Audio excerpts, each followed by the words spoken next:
a big question that we have is there an ideal, it's probably custom per brand, of course, but like the ideal fulfillment model for an enterprise brand, is it a hybrid of first party, third party direct fulfillment? I don't know if there's an ideal brand. I think if you talk to Amazon, they would want to do first party for the head SKUs. Yep. Right? Things that turn really quickly. Yeah. Because that way they don't take inventory risk on them. Right. And then third party for the tail. We talk to like CPG brands who like they have ketchup and mustard, and Amazon's happy to ship you ketchup and mustard, a 3-pack or whatever, so you get the right ASP. But then if you want a stadium size ketchup, mustard, and mayo that's this big and sells a few units a month, Amazon doesn't want that in their facilities, right? And so that would be a place where you might think about drop ship. Yeah. And then the question is that good business for the drop ship? Is that good business for the 3PL if you're only shipping a few units a month? But if you can find the 3PL, I think that makes sense.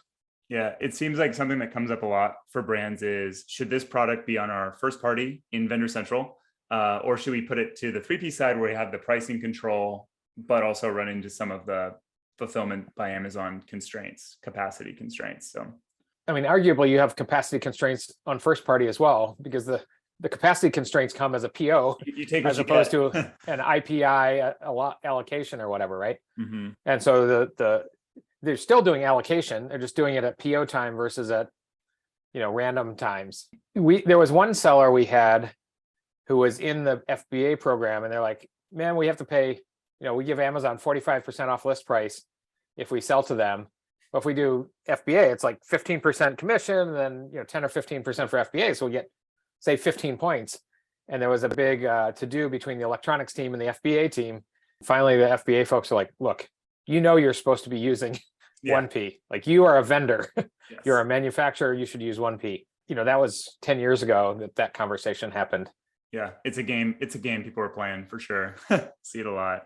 Yeah. People say FBA is super expensive, but we know that Amazon cost structure for fulfillment is much less than yours. Like Amazon's fulfillment CPU, which basically you can calculate from public data, is about $5.50, which includes storage, fixed costs, variable cost of picking, and transportation.